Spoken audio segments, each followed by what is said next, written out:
Senhor esteja convosco. Ele está no meio de nós. Proclamação do Evangelho de Jesus Cristo segundo João.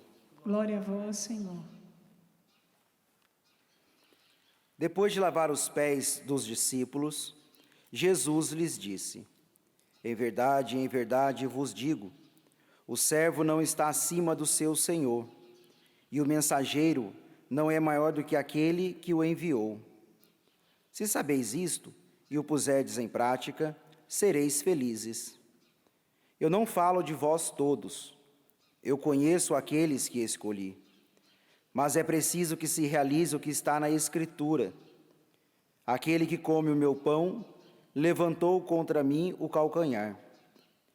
Desde agora vos digo isto, antes de acontecer, a fim de que, quando acontecer, creais que eu sou.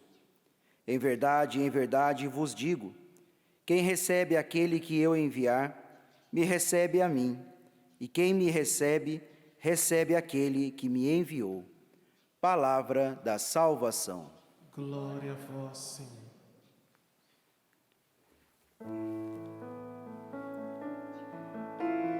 Ó Senhor, eu cantarei eternamente o vosso amor. Ó Senhor, eu cantarei eternamente o vosso amor. Louvado seja nosso Senhor Jesus Cristo. Para sempre seja louvado. Irmãos e irmãs, que alegria nós nessa quinta-feira, aqui na Canção Nova, quinta-feira de adoração, do qual nós temos essa grande graça de celebrarmos e vivenciarmos todo um dia, um grande kairós de oração, de adoração, de pregação, diante do ressuscitado, diante do Cristo Eucarístico, a quinta-feira de adoração, do qual nós fazemos memória. Lembramos da quinta-feira santa, quando Jesus institui a Eucaristia, e vamos vivenciando essa espiritualidade, esse caminho diante do Cristo ressuscitado, do Cristo Eucarístico, que é o nosso sustento, o nosso alimento, e nós estamos, sobretudo, celebrando o santo sacrifício nesta hora. Hoje, nessa quinta-feira do tempo pascal, ainda estamos na quarta semana do tempo pascal, ainda estamos inebriados com a alegria do ressuscitado. Nós temos também a grande graça, a grande alegria de celebrarmos a memória de Santa Catarina de Sena, que é uma grande santa, uma doutora da igreja, uma mulher muito simples, mas pela sua vida, pela sua espiritualidade, pela sua experiência de Deus, se tornou uma grande doutora da igreja, do qual tem para nós muito a nos ensinar também na nossa atualidade. Uma santa que viveu ali no século XIV, e hoje ainda a sua vida, o seu testemunho, os seus ensinamentos são muito atuais para todos nós, para a nossa caminhada, para a nossa luta e para a nossa vida. Porque foi uma mulher que viveu no concreto do seu dia a dia, nas situações concretas, nas realidades concretas do qual ela vivia naquele tempo, dentro de um contexto social muito difícil, dentro de um contexto eclesial muito difícil, a igreja que sofria perseguições, tantas situações, o Papa que não morava em Roma, morava em Avignon, na França, tantas realidades sociais e também eclesiais. Santa Catarina de Sena se coloca como uma mulher simples, mas toda desejosa por Deus, com o coração realmente atraído por Deus, um coração realmente desejoso por Deus, e correspondendo a esse desejo, buscando a Deus. Isso é importante nós já iniciar compreendendo isso. Todos nós temos desejo de Deus. Todos nós trazemos dentro do nosso coração, dentro da nossa alma, esse desejo profundo por Deus. O que nos difere é que às vezes nós não correspondemos o anseio do nosso coração em buscar a Deus. E aí buscamos no pecado a saciedade que o pecado não pode nos dar. Vejam, essa mulher simples, essa mulher dentro de uma realidade difícil, sempre com o seu coração desejoso por Deus, e busca corresponder a esse desejo, que é buscar a Deus, que é construir a sua vida em Deus. E ela conseguiu na sua vida de santidade. Claro que eu não sou nenhum doutor de Santa Catarina de Sena, mas podemos pincelar algumas coisinhas da vida dela, aquilo que ela conseguiu conjugar, aquilo que é os dois pilares da vida cristã: o amor a Deus e o amor ao próximo. Ela conseguiu conjugar essas duas realidades, esse desejo por Deus, essa busca por Deus, que fez com que ela amasse a Deus sobre todas as coisas, com todo o seu coração, consagrando toda a sua vida a Deus, toda a sua vida a Deus, ela consagrou e ela vivenciou esse amor a Deus também na via da caridade, da generosidade, do amor fraterno, da sua vida que ama a Deus e se dobra diante dos mais necessitados. Os dois pilares da vida cristã: amar a Deus sobre todas as coisas e o próximo como a ti mesmo.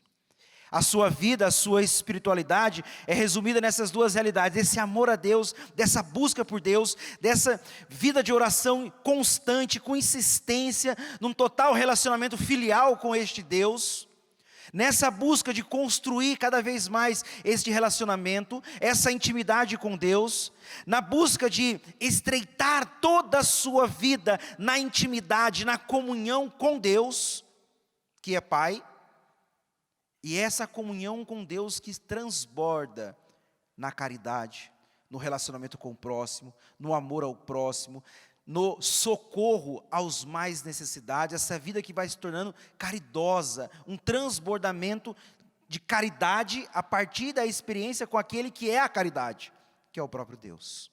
Por isso que ela conseguiu conjugar, ela conseguiu viver e construir a sua vida nas atitudes simples, nas realidades da simplicidade, no amor a Deus e no amor ao próximo. Veja, amados irmãos, que eu fico repetindo isso, porque é importante para nós, porque nós vivemos dentro de um contexto também difícil, mas nós estamos desfigurando e corremos o risco cada vez mais de desfigurar o nosso cristianismo. Nós que vamos vivendo o cristianismo e corremos o risco de viver isso, estamos sendo bombardeados pelo inimigo, pelo mundo, para que nós possamos não viver com qualidade, com aquilo que é a essência do cristianismo, e vamos vivendo um relacionamento com Deus superficial. E é importante compreender que esses são os dois pilares da vida cristã. São os dois pilares que Santa Catarina, de forma resumida, poderíamos dizer tantas coisas, mas de forma resumida, e para nós é importante e fundamental percebemos isso, porque vejam, ela vivia dentro de um mundo, dentro de uma realidade concreta. Ela não era uma freira que se viveu dentro de um convento, dentro de uma clausura. Não, claro, as imagens dela, as fotos dela, a imagem dela é com ela com véu, porque ela participava ali, participava da vida dos dominicanos, e ela consagra a vida na ordem terceira. Ela não mora dentro de um convento, dentro de um mosteiro, mas ela consagra a sua vida e ela vive fora. Ela bebe, comunga da espiritualidade. Hoje, no contexto de novas comunidades, podemos dizer que ela era da aliança, do segundo elo, enfim. Ela vive fora, ela bebe a espiritualidade, comunga da espiritualidade, mas ela está inserida, por isso que é importante, ela está inserida dentro de um mundo, dentro de uma realidade difícil. Mas olha, percebam, ela consegue, pela oração e pela caridade, o antídoto para não ser iludida pelo mundo, pela mundanidade. Por isso que eu estou dizendo que os dois pilares da vida cristã, nós precisamos, para nós não viver uma religião desfigurada.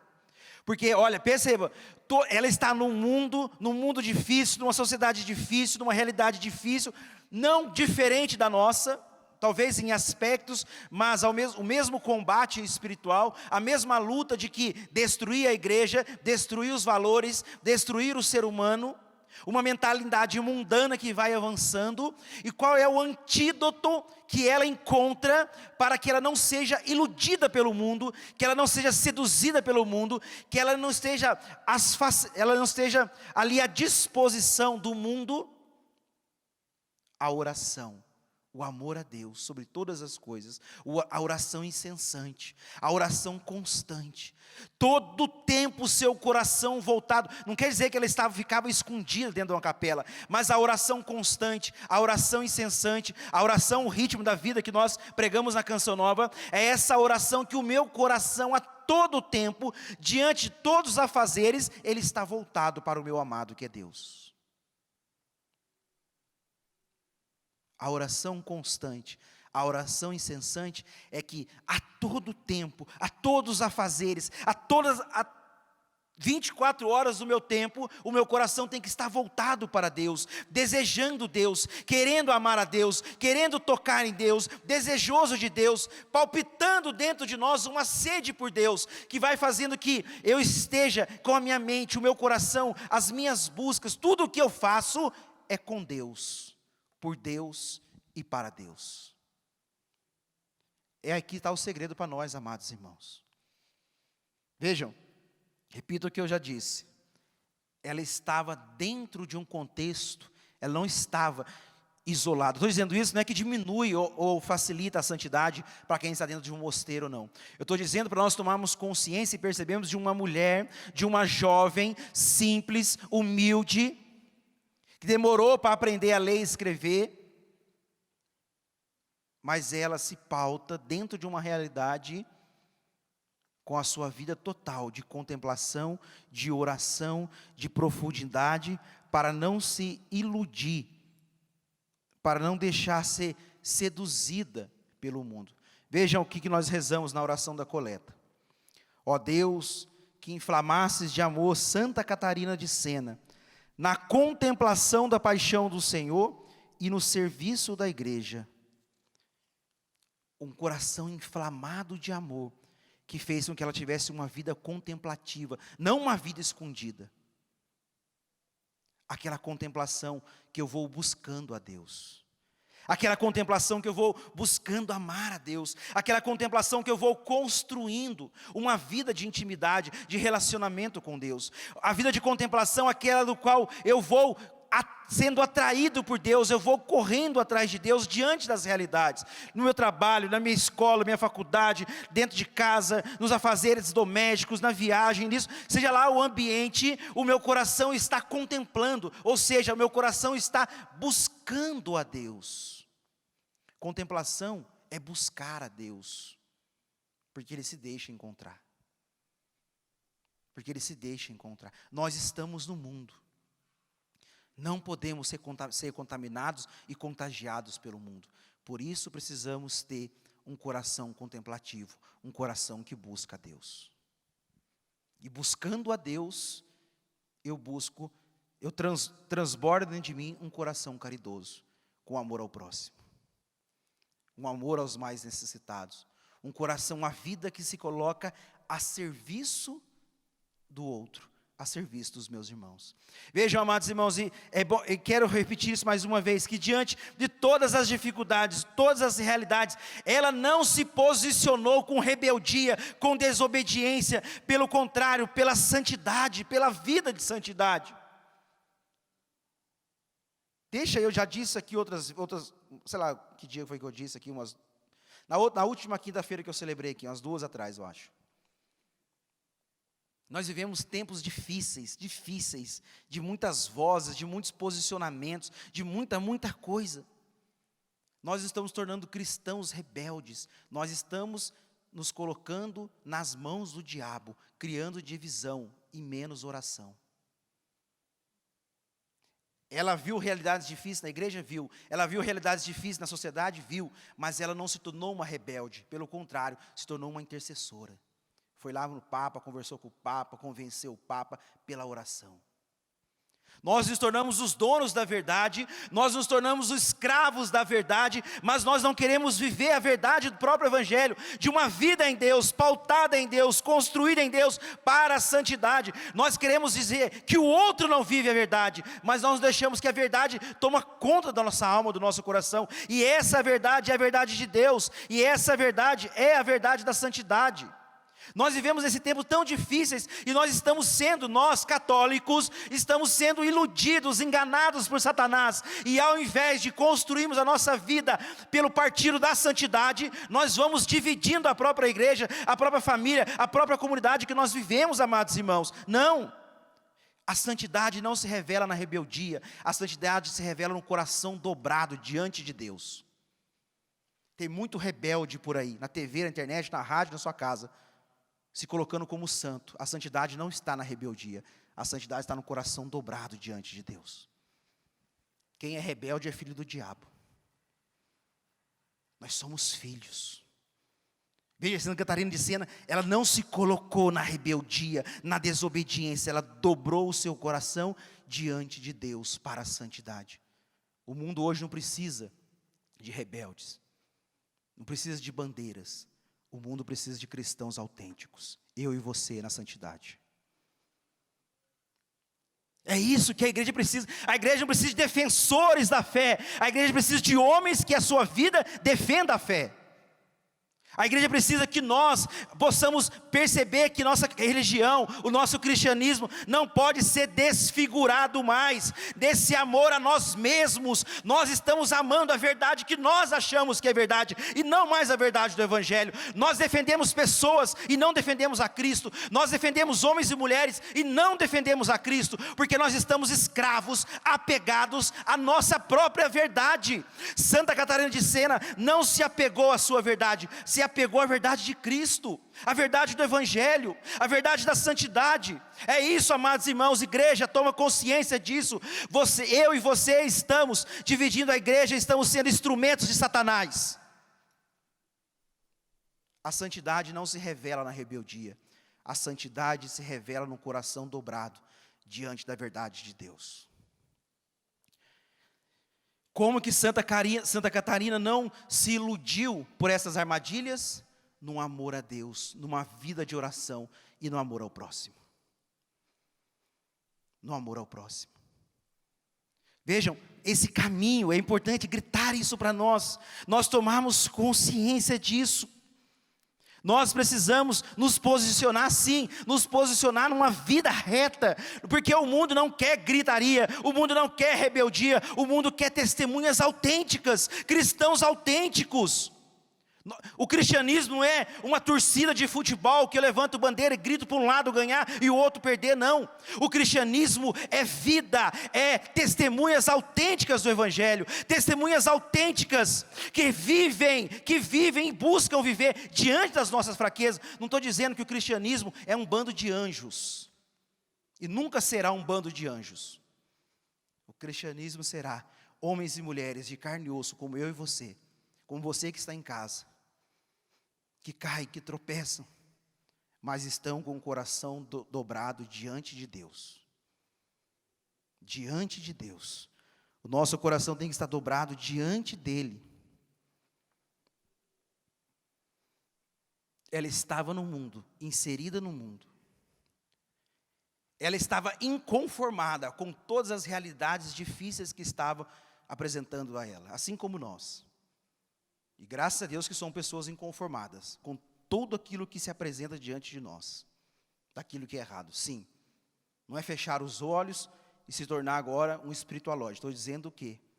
Que aquilo que me faz inconformado com o mundo precisa me levar a viver a santidade e a verdade do Evangelho. O antídoto para que ela não fosse iludida pelo mundo, pelas armadilhas de Satanás, é a oração contemplativa, o coração que busca a Deus a todo tempo e o amor ao próximo. Porque um homem, uma mulher de oração, um homem e uma mulher que pauta a sua vida pela verdade do Evangelho, ela é capaz de transformar o mundo. Nós vamos transformar o mundo, nós vamos viver aquilo que é o nosso grande ideal de mundo a partir da nossa vida de santidade, da nossa vida em Deus, porque aquilo que transforma o mundo é a nossa vida transformada, amados irmãos. a vida transformada pelo Evangelho, a vida transformada pela graça de Deus dentro de nós, porque vejam, nós estamos no mundo, mas nós não podemos ser contaminados pelo mundo, nós vamos transformar o mundo na medida que a nossa vida for pautada pela vida do Evangelho, pela vida de Cristo, senão nós seremos contaminados, vivendo um cristianismo mundano, vivendo a mundanidade. É preciso viver esse caminho de transformação dentro de nós. Santa Catarina de Sena viu muita coisa errada na igreja e no mundo. E a resposta dela foi a santidade. Tem visto coisa errada no mundo e na igreja, sim ou não? Qual é a sua resposta? A santidade. Tenho visto muita coisa errada no mundo e na igreja. A resposta nunca será a bandeira, será a santidade. A resposta nunca será a divisão, será a santidade. Ah, padre, esse é errado, esse é aquilo está tudo errado. Viva você. A sua vida tem que incomodar quem está vivendo errado, e não o seu julgamento. Padre, está tudo errado, eu estou vendo, olha aqui, que é isso, meu Deus, não, está tudo errado. Viva você.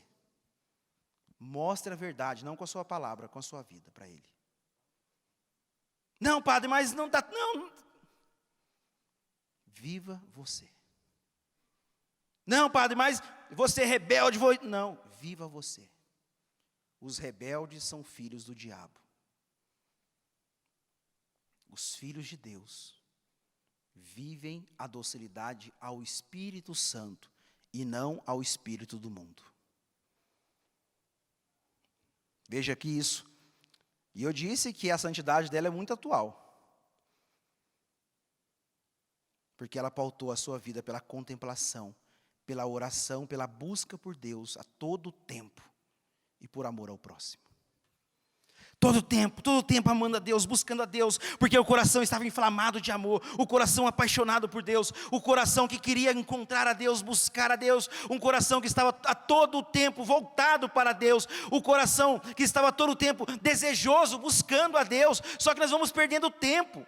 Nós dissemos que amamos a Deus, que nós queremos Deus, que nós queremos o céu, e nós gastamos mais tempo com coisas fúteis, inúteis, do que o coração em Deus.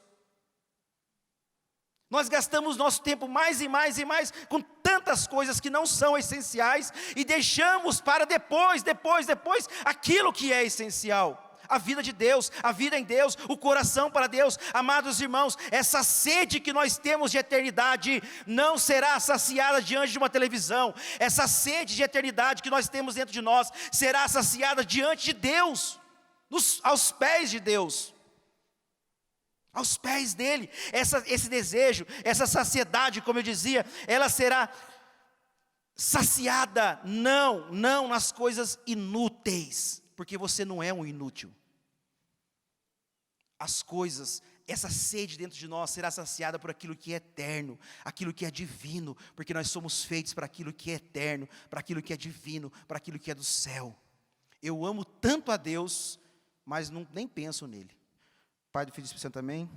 Igual aqueles... Amém, Senhor. E vai viver no dia. Nem lembra de Deus. Nem lembra de Deus.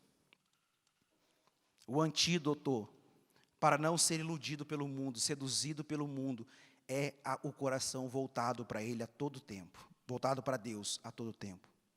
Constantemente, insistentemente, voltado só para Deus, e o amor ao próximo.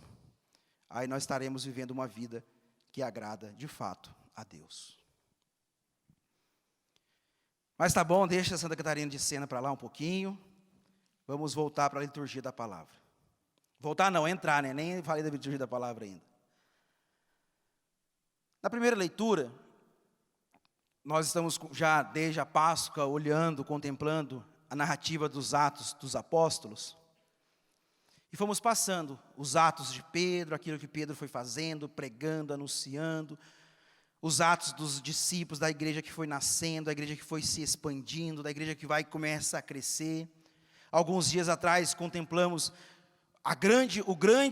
a grande conversão de Saulo, que encontra Jesus no caminho de Damasco, aquela experiência, Saulo que fica com Barnabé, com os outros apóstolos sendo formado por eles, passa um tempo com eles, recebe o batismo lá por Ananias, depois passa um tempo, começa a viajar com os apóstolos, e hoje, no capítulo 13, do qual nós já estamos meditando, finalmente Paulo chega numa sinagoga de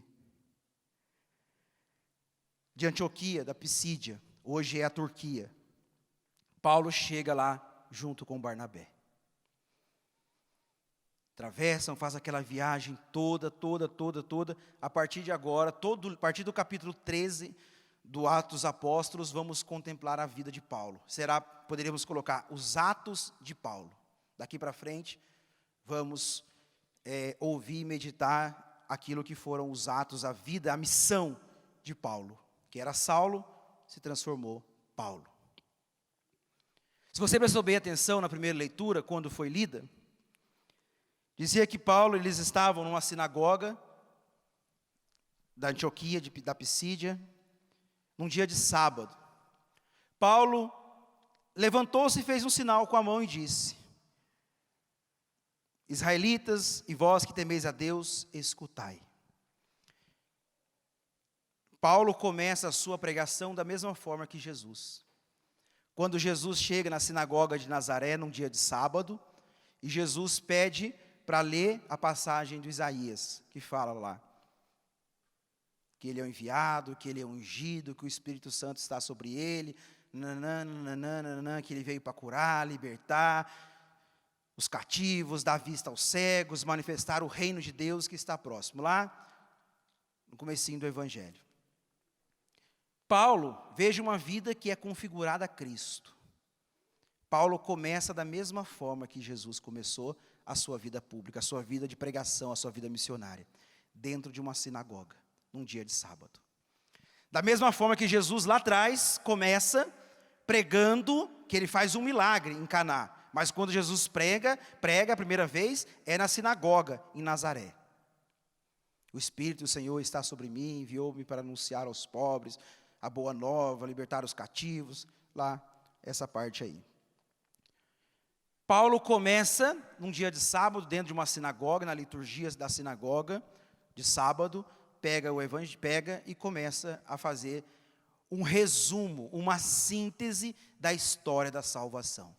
Dizendo, olha, Deus que enviou, Deus que prometeu, Deus que sempre manifestou, Deus que sempre agiu em favor de Israel, do povo de Israel, Deus que sempre se manifestou em favor desse povo amado, que é o povo de Israel, Deus que prometeu uma descendência de Davi, o Messias, o Salvador, viria da descendência de Davi, e esse Messias é Jesus Cristo, do qual João Batista preparou o caminho e anunciou a ele e apontou a ele dizendo que ele é o Cordeiro de Deus.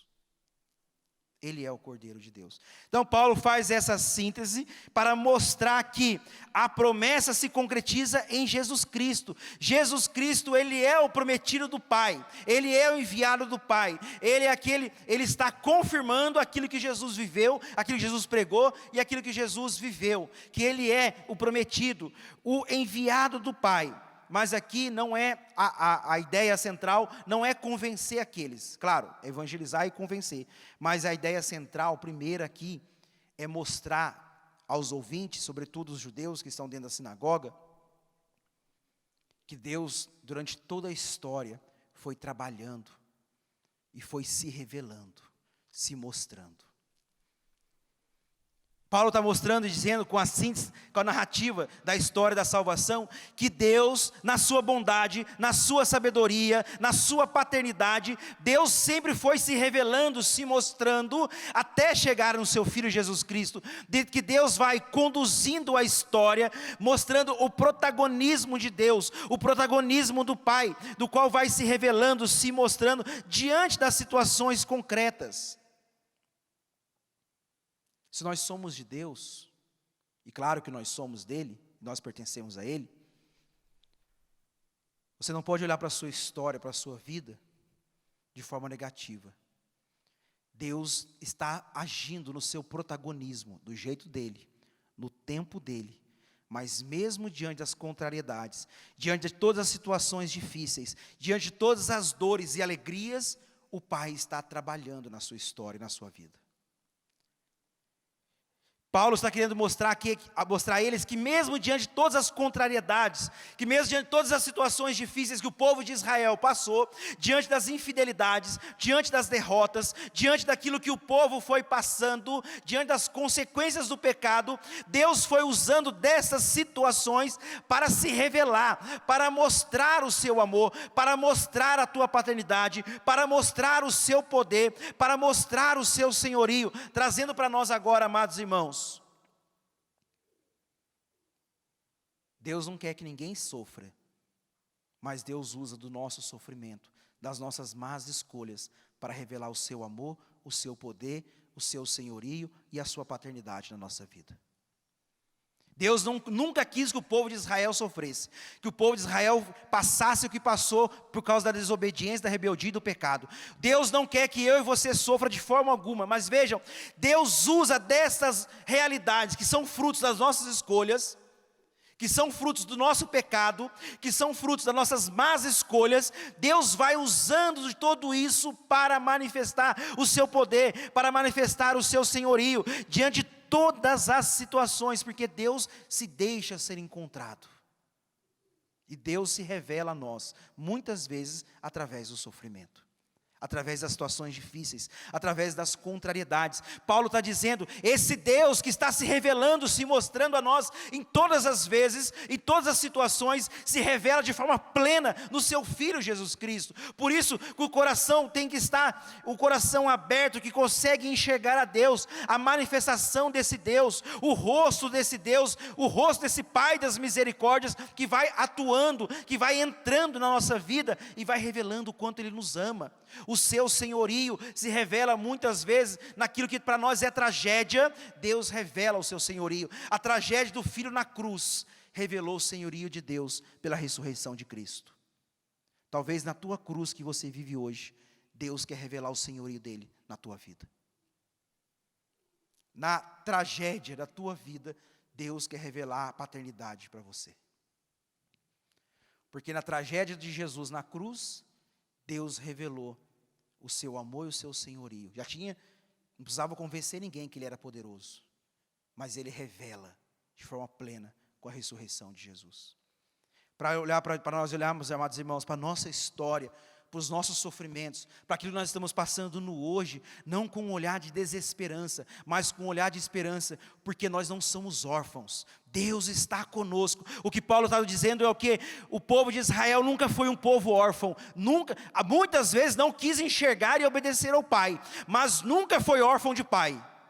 Nunca foi órfão de Deus. Nós não somos órfãos de Deus. Nós não somos órfãos do Pai. O Pai das misericórdias está conosco. Às vezes nós que não queremos obedecê-lo. Às vezes que nós não enxergamos, porque nós não temos uma vida contemplativa. Se eu não tenho um coração voltado para Deus, como que eu vou enxergar Ele na minha vida? Se eu não tenho um coração de intimidade, um relacionamento de intimidade com Deus, como que eu vou perceber que Ele está do meu lado? Desculpa fazer essa comparação. Se eu não sei qual é o cheiro de Deus, como é que eu vou saber que Ele está do meu lado? E eu só sei o cheiro de Deus se eu tenho intimidade com Deus. A mãe reconhece quando o filho chega pelo cheiro, às vezes, jeito de andar, pelo barulho que ele faz, porque ela tem intimidade, ela está acostumada. Aí voltamos para Santa Catarina de Sena. Se nós não temos um coração que está voltado para Ele, nós achamos que somos órfãos, mas nós não somos órfãos. Porque Deus está se manifestando nas tragédias da nossa vida e nós achamos que Ele não está. E aí nós caímos no desespero. Porque se eu não tenho essa intimidade, como que eu vou perceber que Deus está agindo? Se eu não tenho essa intimidade com Ele, como que eu vou perceber? Eu não tenho a sensibilidade espiritual de reconhecer que o Pai das misericórdias está ao meu lado, está manifestando a sua paternidade, está manifestando o seu senhorio. Deus que está se revelando a mim, Deus que está gritando,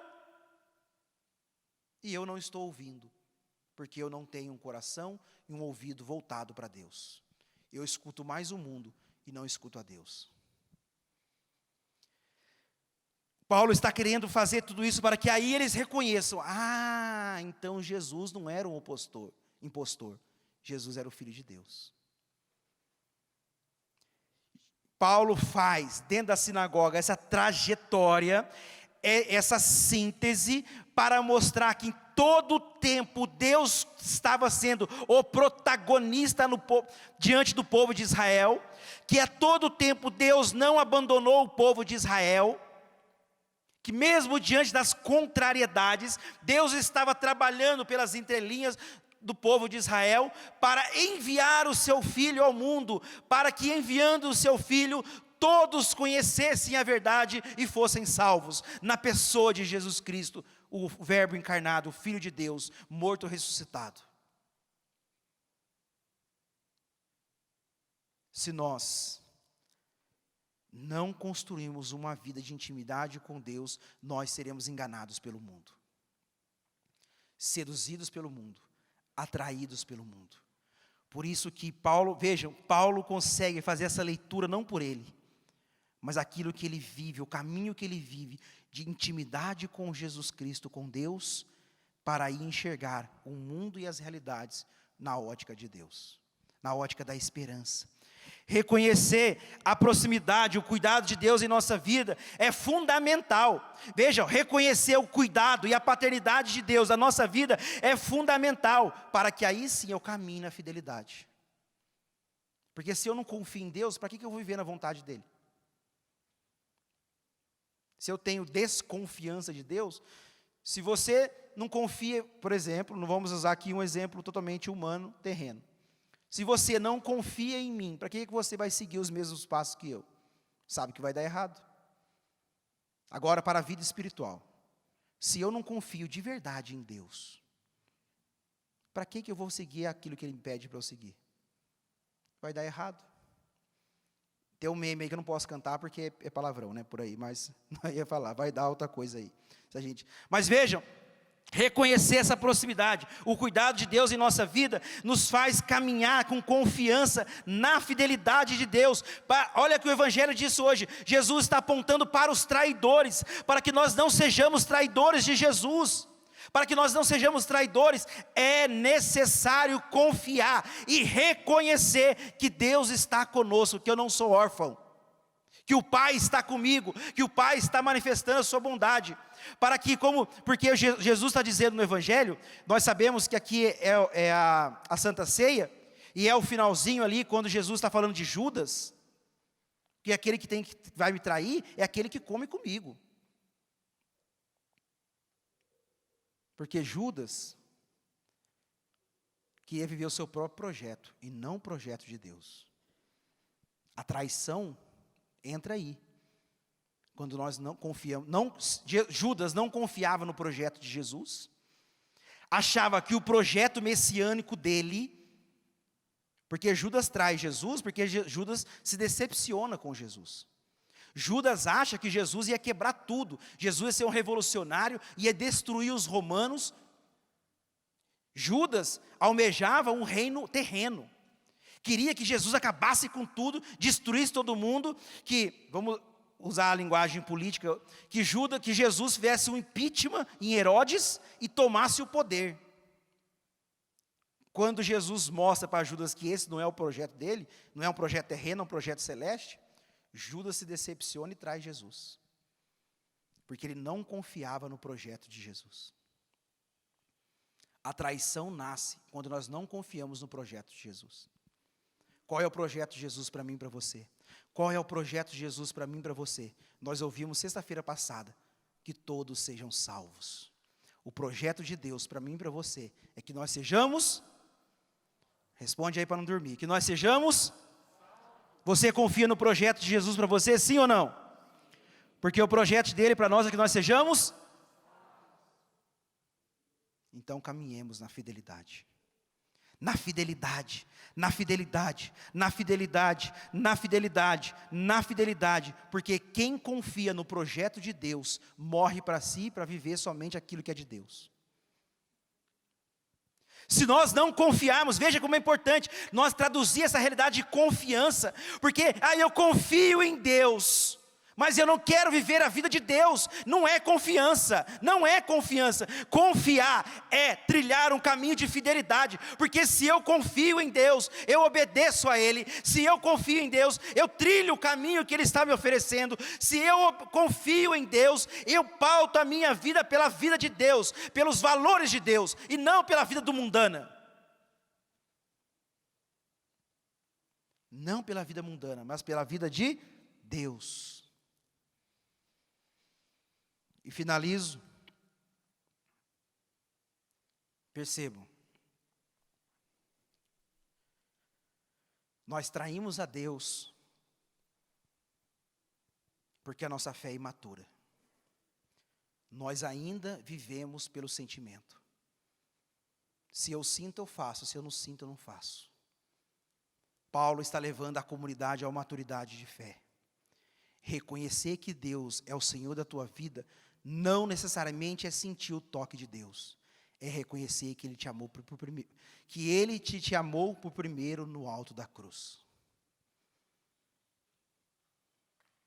Nós, claro, da nossa cultura, nós que somos brasileiros, tudo para nós é importante, o sentir, o toque, o abraçar, o isso, aquilo. A espiritualidade também é pautada pelos sentimentos, claro, tudo isso é importante, faz parte da nossa realidade cultural, social, de onde nós somos. Nós gostamos de tocar, sentir os arrepios, sentir o calor, sentir o frio, sentir o fogo, tudo isso faz parte da nossa natureza humana, mas a maturidade de fé, exigente para os finais dos tempos, é uma maturidade de fé, do qual às vezes eu não vou sentir a Deus, do qual eu não vou ter vontade de rezar, do qual eu não vou ter vontade disso, daquilo, mas pela fé, na confiança do projeto que Deus tem para mim, eu faço a vontade de Deus. Eu traio a Deus, eu me torno um traidor de Deus, quando eu quero pautar a minha vida somente por aquilo que eu sinto. Padre, acordei de manhã, não senti vontade de rezar não, viu? E aí eu peguei e vivi de qualquer jeito. Eu não estou com vontade de rezar e ir na missa hoje. Agora que está mais fácil ficar em casa deitado no sofá vendo televisão, quando está tudo fechado. Fica deitado no sofá da sua casa aí, só, e não reza para você ver o que vai dar. A maturidade da fé não é viver uma fé de sentimentalismo somente. Eu preciso dar uma resposta de amor a dele. Santa Catarina de Sena, que amor a Deus teve um coração contemplativo e amor ao próximo, viveu como antídoto contra o mal, contra o mundo. A primeira leitura nos mostra Paulo, que revela e é preciso reconhecer que Deus é o Senhor, porque reconhecendo que Deus é o Senhor da minha vida, que Ele sempre cuidou de mim, eu confio nele e faço a vontade dele. E a maturidade de fé, a minha vida não pode ser pautada somente por aquilo que eu sinto. Eu não posso ter um amor a Deus somente por sentimento. A fé de saber que o projeto dele é o meu projeto, porque Deus quer me levar para o céu. Que Santa Catarina nos ajude e nos faça realmente acordar para essa realidade.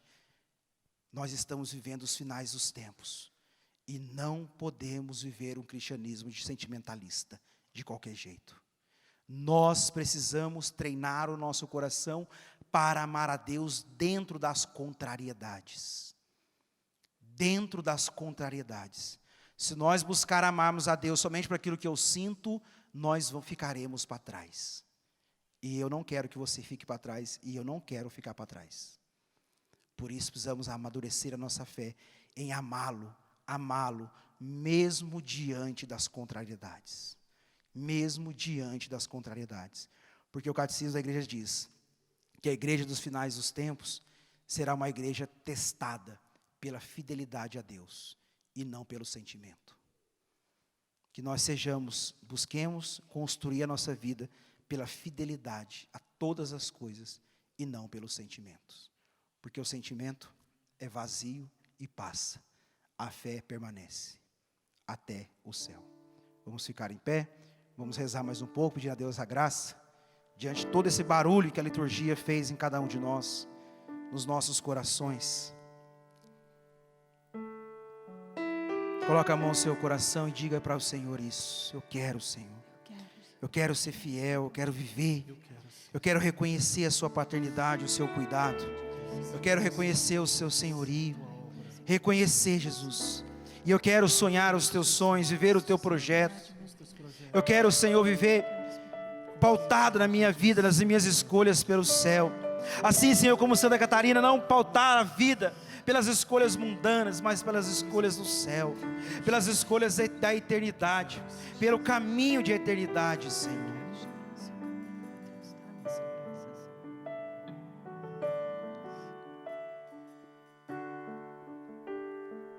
Que santidade de vida, que homens devemos ser, pois se tudo no céu e na terra o Senhor chamará. Que respeito para com Deus, que respeito para com Deus, que luta devemos travar no novo céu e na nova terra iremos morar. Canta, somos, Senhor, tua igreja, somos, Senhor, tua igreja, que aguarda e apressa a tua vinda gloriosa. Que o Senhor